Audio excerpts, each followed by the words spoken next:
So just out of curiosity, a day of eating for you is what? What are you doing now? You said you were very strict. Now you're kind of a little bit more relaxed, I guess. Well, okay. So, I still have a pretty small list of things that I can eat, but I go by based off of what my body feels. If I start to feel the way that I did before I went carnivore in any way, I'll cut it out again. But, I eat still a lot of meat, but mostly chicken currently, just because that's what my body seems to be into right now. And everything from, I do eat some rice, and I can have some corn and some vegetables and some fruits, not all of them. But for the most part, I still don't eat most things. Like I haven't had bread since I started the carnivore diet. I haven't had pizza, I haven't cookies, cakes, any of that stuff is not a part of my life still. But I am able to eat things like coconut and like avocado and tomatoes. And so I can enjoy tacos living in Mexico, depending on where they're from and if they have corn tortillas, because I don't know about the United States, but Mexico, they kind of have their own corn strains used for certain things. And it seems to be not so hard on the body as I hear other people reporting corn to be. My hunch is that it's because it's heirloom strains from Mexico that they're growing primarily. A day of eating, it really depends, but for the most part, it's kind of closer to what most people would say is like a whole foods balanced sort of thing, but it's still very restrictive. And if I notice, I start to suffer from any of the things that are on my okay list, I will remove them for a while and try again and see, how I feel about it. Still eating a lot of meat, especially because I'm a circus artist now and I do a lot of training. So I need to feel good when I do that. So let me because you said you had open sores and cystic acne and you were malnourished and had IBS type stuff. What has all gotten better for you? What are the gains you've seen over the last year or two since you've been doing this?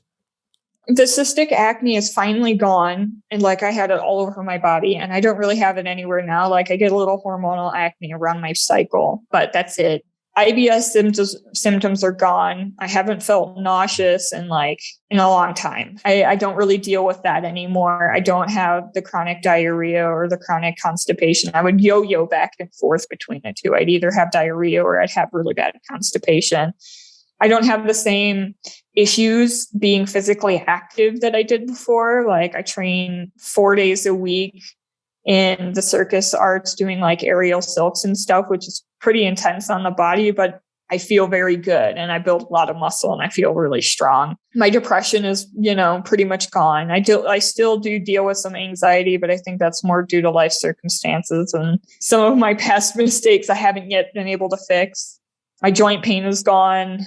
Really, the only thing that I kind of deal with still is I still get some tension headaches, but I think that's just more due to stress and life circumstance than diet. It doesn't seem to, have anything to do with my food. And it's also not constant the way that it was. I get a headache a week, maybe.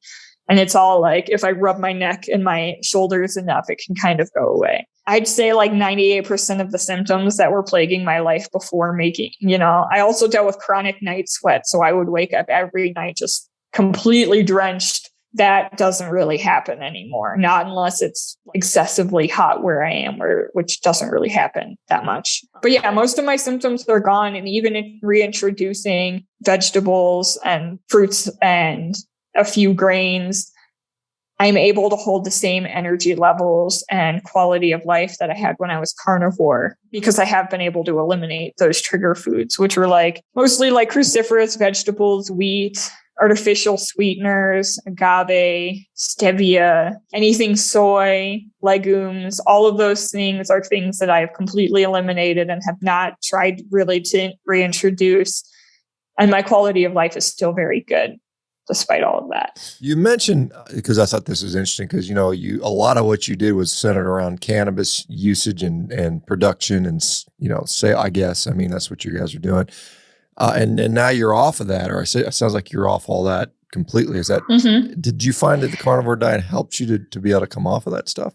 I think to an extent, while I was doing the carnivore diet, I was still definitely, I kept joking saying cannabis was the only plant I would still consume. But I did have the hunch that perhaps I was consuming it too much. Perhaps I was relying on it too much. And being on the carnivore diet allowed me to get my body to a healthier state where I could start looking for something that I really enjoyed, physically speaking, for the sake of, like working out and stuff like that, which is another big key to health. It was about 9 months doing the circus stuff, several, at least 3-4 times a week, where I realized that I started to get the gut instinct of like, hey, maybe I don't need the cannabis anymore. Like it stopped serving the chronic pain use when I started doing the carnivore diet, because I was using it for all sorts of chronic pain that I was dealing with, all the nausea, all of that. And it was only an emotional thing that I was using it for anxiety, for management of my autism and my ADHD. And then I realized that doing the circus arts, which I see somebody's asking about that, it's aerial silks, it's the trapeze, it's the aerial hoop, anything aerial, I'm going to try it because there's something about flying through the air suspended by your own weight that's a little addicting in its own way. But yeah, 3 months ago, a friend of mine sent me an article that was basically like, this study implies that chronic use has an effect on your pancreas, which has an effect on your ability to digest things, has an effect on all sorts of your systems. And I was starting to nail down some of my remaining issues to issues with my pancreas directly. And I decided I was just going to quit about 3.5 months ago. I was like, fine, I'm going to quit.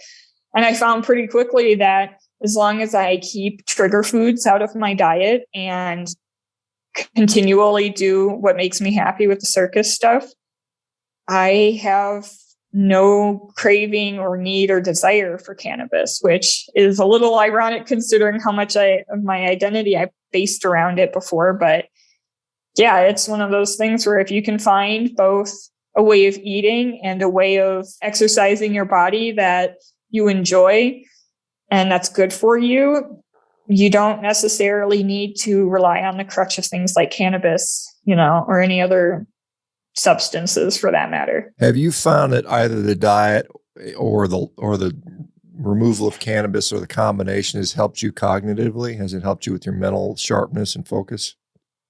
Oh yeah, definitely. There's definitely something to be said about feeling good and being able to think better. I am way more productive in terms of getting things done. A lot of what I do is like WordPress work and graphic design work, which does take a certain level of mental ability to be able to accomplish it. And I notice definitely, like, if I accidentally have a trigger food, for example, the first thing to go along with not feeling good is I can't focus, I can't think. And that's definitely improved a lot since quitting cannabis. It's part of why I haven't had any interest in starting to use cannabis again, because I didn't realize how much it would essentially mentally scramble me. And the whole idea was to get myself to relax, but I was smoking it all the time. So like I was always in the state of anxiety of like, okay, now I'm relaxed and I don't want to do anything, but I have these things to do. And I can't do them because I can't focus on them enough to do them. And it was it's kind of a vicious cycle that has been more or less stopped. I also stopped having panic attacks and extreme anxiety symptoms when I stopped smoking cannabis, which I really didn't expect. I thought it was managing my anxiety, and it turns out it was making it worse.